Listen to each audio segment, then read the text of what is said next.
Welcome back to the Crypto Factor. Paul here. Today we're talking again to Gareth Soloway. We're going to be talking about the charts, the Bitcoin charts, what's going on with crypto. How is the Ukraine-Russia conflict affecting Bitcoin? In other words, Bitcoin against Russia and Ukraine. Let's see what's going on with that and a few more things. But before we get into it, Gareth, welcome, man. Appreciate you being on here today. Thank you so much for having me back. I always enjoy our conversations. Yeah, man. And I have a lot of questions for you because I made a call. I made a bold call on Friday on BitBoy around the blockchain, which actually didn't go through. And I want to talk to you about it a little bit. I think it's going to go through. I think it's going to be a couple of days late. But hey, I got to admit, it didn't go through. But it was a huge claim. When you hear this, you're gonna laugh. But then you're gonna think about what I'm saying, and I'll tell you what's going on. So Bitcoin was at 40K. And I pretty much said that if we don't go to 45K and break it, we're probably going to break down below 40K and go under. But I made a bold, and we did. That part I got right.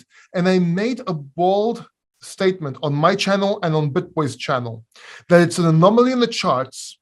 And by the end of the weekend, we're going to go back up above 40K. I'm not talking about midterm or long term. That's irrelevant. Yeah. But then we're going to go back up. And my argument was two things. Number one, I think everybody got scared of a nuclear holocaust. In other words, I think it just got a bit too close. People were scared that it's going to blow up and take the world with it. And I think that was a bit more of an overreaction in the markets.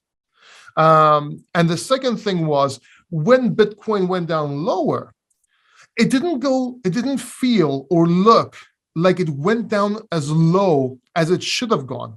And as a matter of fact, it's looking like it's holding this level of around 39K, a little bit up, a little bit down below, it doesn't matter, which might be the technical one. That's what I want to ask you today.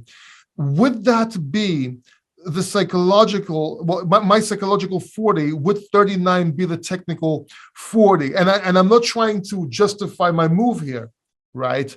But I really feel that I got that correct, maybe by a day or two, maybe a little bit long, maybe not the exact level.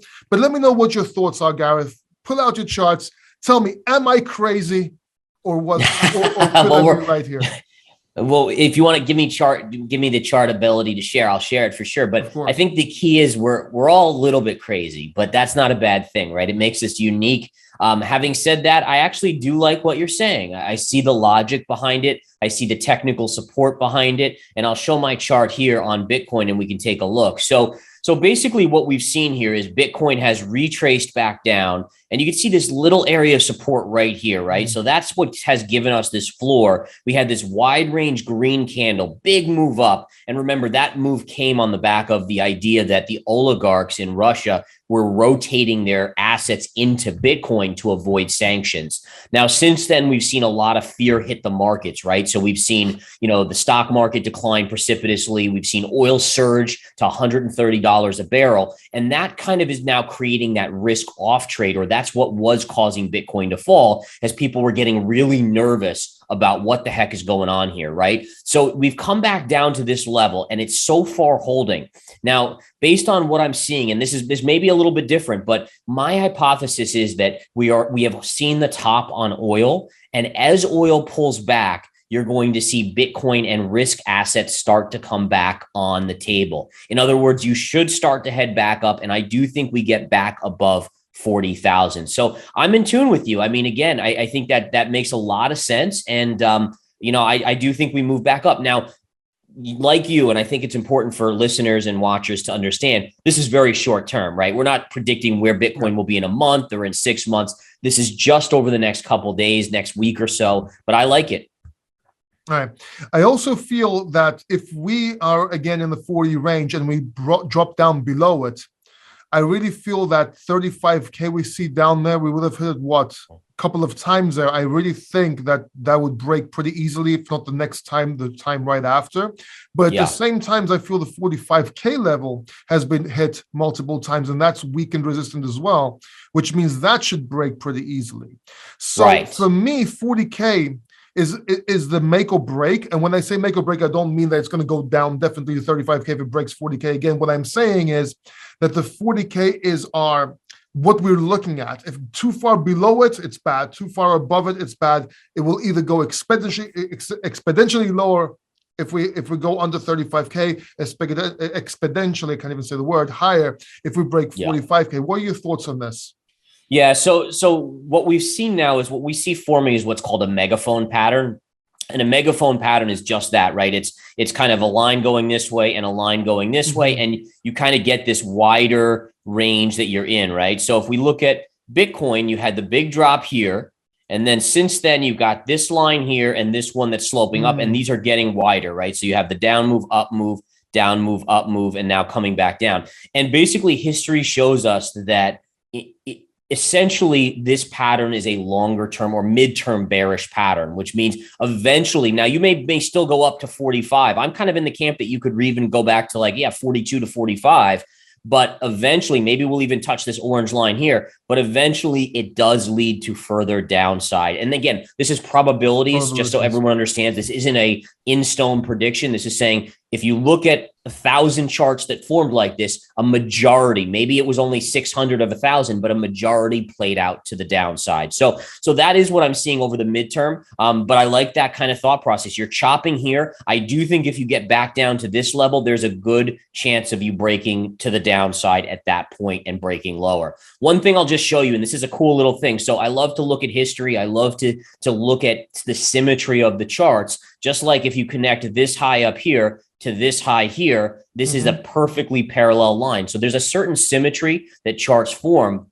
What's really cool here is if you look at the flush back here, this move down here, and you take that date, that happens to be, I believe, May 19th. Let me double check that, but let me just see here. So, yep, May 19th, you had the initial flush, and then the beginning of the next move started on June 20th, right? So there's a 2-month and 1 day difference. So what I like to do is I say, okay, well, how long have we been doing this sideways move? Here's your lowest pivot right here. And then that is approximately, let's call it January 22nd, which tells you that right around March 22nd to 23rd, that could be an interesting time frame from a cycle perspective to look for that bigger move. So we still potentially have chop for another week or two, maybe 2 weeks, but then start to be aware that you're coming into that same sort of length of time where this was here before this move started. And then you want to do that same thing over here. And again, will it break to the upside or downside? Historically to the downside, but listen, anything could happen. The key is start looking around March 22nd or so for a bigger move to start in Bitcoin. So March 22nd, I'm writing this down. That is a date to be watching to see what happens. Yeah, and basically that could be a couple days on either side. It's never 100% dead on, but basically just go on high alert for a bigger start to another move, a big move in Bitcoin right around that time frame. Now, let me ask you something. There's a lot of uncertainty and doubt right now going around crypto and Bitcoin, not just the Ukraine and Russia conflict, which we'll be talking about in a second, but also crypto regulations. What's going on with Biden administration? What's going on this week? I'm not sure if you are mostly focused on the chart or if you know what's going on with that. But again, it seems like it should be lower, which makes me bullish. What do you think is going on there? Yeah, I happen to agree with you. I mean, yesterday was a good example of that, where the stock market had one of its worst days of the year, if not of the last 12 months. I think the NASDAQ was down close to 4%. And you can see right here, Bitcoin had just a tiny little downtick. And I absolutely look for those signals in the charts where you see relative outperformance from Bitcoin as a short-term turning point where you might get a stock market rally, but Bitcoin is already alerting you to that. And we've seen it historically, right? I like looking at Bitcoin as a forward-looking forecaster, meaning that if you go back to early November when Bitcoin topped, it topped before the NASDAQ and the S&P, and then we saw those top. And if you go back to 2017, the same thing happened. So again, little turns like this, I do think are great leading indicators to watch. Right. So let's leave the charts up so we can be talking about this. Do you think the crypto regulations is priced in at this time? Like, do you think do you think we're going to have some effect this week? Yeah, I do think that what is being talked about is priced in. If there's a curveball that the market's not expecting, that would be something to kind of be aware of. Now, what I like seeing is that if the crypto market was nervous about there being a curveball, meaning something that the market doesn't expect, we would be seeing more downside. The fact that you're seeing this little uptick here kind of goes to let you know that smart money in crypto land is saying, okay, we already know what Biden's going to say, what he's going to do. No big deal. Prices can actually maybe trade higher off of it. Right. Now, the other point being right here that we do have a Russian-Ukraine conflict. How is that affecting Bitcoin? Because, okay, we're seeing it hold. Could it be that people are going to start getting into Bitcoin to get their money out of Russia, to get their money out of Ukraine, to fight against inflation or deflation, depending what comes first? What do you think is happening here? Do you think there's a narrative there that could turn Bitcoin bullish and surprise everybody?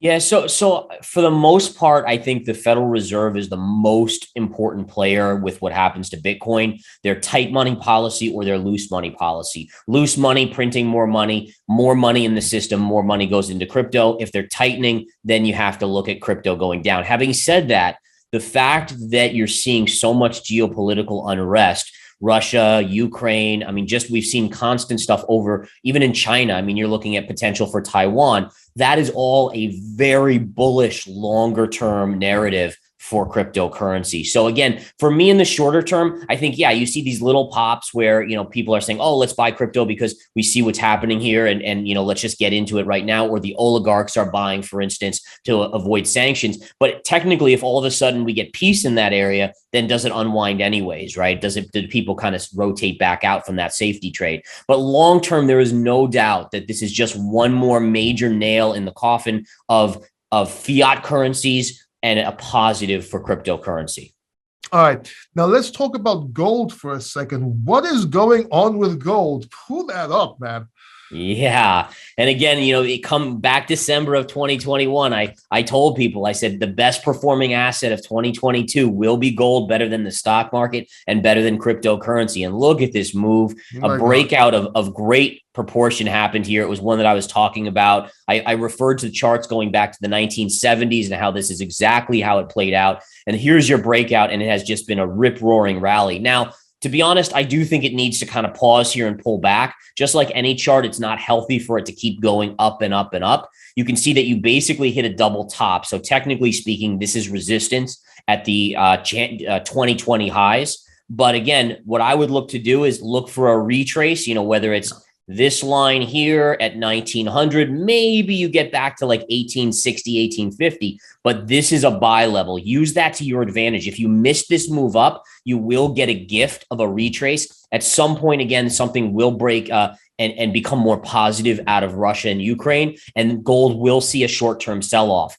Use that to your advantage because later in the year, we're going to see inflation numbers that are even worse. And the Fed, again, with a slowing economy, won't be able to tighten as much. And that's going to be an even more bullish case for gold. Yeah, and I wish I said that earlier on, because I actually today went and bought another 2 gold coins. All right, because I collect gold coins. Now, here's the funny part. I actually told them to save me a few days ago some gold coins. They didn't. They couldn't find any. So I saved them. It was 400 euros. And I was quoted there, it was 435 euros 2 days after. And then by the time I went in to take them, they went up even more, but he gave it to me for 435. Oh, that's nice. But I was buying it throughout. Now, and I actually said that he sold all his gold coins, by the way. I just wanted to make a round number. I don't want to say how many I had. I had 2 less. I wanted to get my round number because I use it as preserving wealth, as a saving mechanism, so my girlfriend doesn't spend my money.